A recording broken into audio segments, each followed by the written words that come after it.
All right, Corral. Stage 5. It was only 25 miles, 24. 24 time trial. It had almost 6,000 feet of climbing. How long did it take you to do those Yeah, almost 25 so miles? it was the shortest stage, 24 miles, and it took me 4 hours and 15 minutes. It was absolutely bonkers. Uh, I went into the stage being mentally prepared that there'll be a lot of pushing and hiking with the bike, and I was totally fine with it. Uh, the first part of the climb, the trail was very narrow, so you kind of get stuck where you are with people, because you can't really pass anybody because there's just a long line, and it was fine. I was, the views were absolutely spectacular, so I kept telling myself like I'm just having fun. It's not really a mountain biking. I'm not riding the bike, pushing the bike, and over some really gnarly boulders and rocks and just weird stuff. But I was okay with it.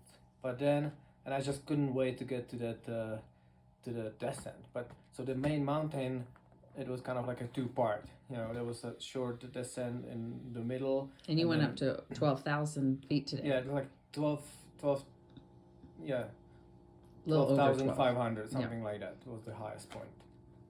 So 12 and a half. And then the second part of the mountain was like really rough and rowdy, just walking over stuff that it's hard to walk if you have a proper trail shoes and no bike with you, and you now with these cycling stiff shoes, carbon sole, and having bike, it was difficult, but still, like, it's supposed to be difficult. I knew it was going to be difficult, so I was okay with it. But then came the descent, and it really broke me. I have to be honest, I was scared for my life. It's just you riding on the cliff, you're riding on the edge of the mountain, and it's so rocky and so gnarly. And first it's like a really narrow single track. I actually crashed twice. It was just kind of like you're so tired, so exhausted. You cannot balance the bike well, and the pad was kind of like a cone almost, like you are in, you have to be in it, and it just kind of went off a little bit, but no big deal. Then the second time, it just kind of the bike got wedged between the rocks and just kind of jump off, and the bike started going down, and I just kind of grabbed it. And then it kind of opened up more, but it was just so rocky, and I was just exhausted, and I was just like, at that point you can't really coordinate, you don't have this balance, and you're just riding over like huge boulders, rocks, just no rhyme or reason, and just kind of like just get it done. So it was probably the hardest part of the whole day was that descent. And then when we finally made it to the bottom, there was a station. I got some feed because I was dry already at that point.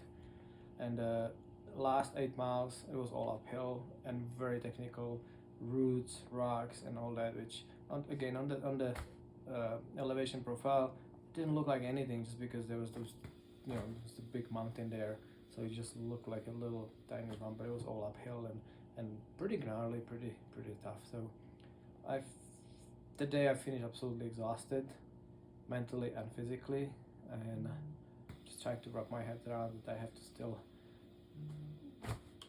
be ready for tomorrow, that it's the last stage, and I'll get it done. But right now I'm just tired. Did you have a favorite part today?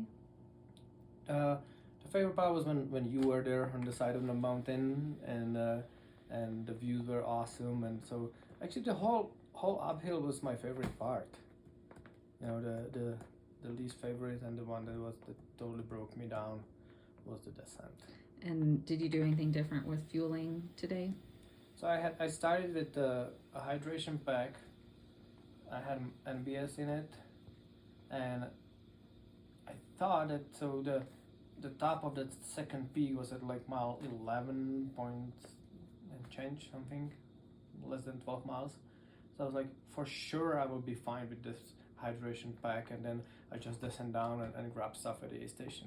Well, I finished that pack right before, like long time before that, just because like it's so deceiving. You see the mileage, but then you are there for so long and you're exhausting yourself, so you keep drinking, and so again, it's just lesson learned.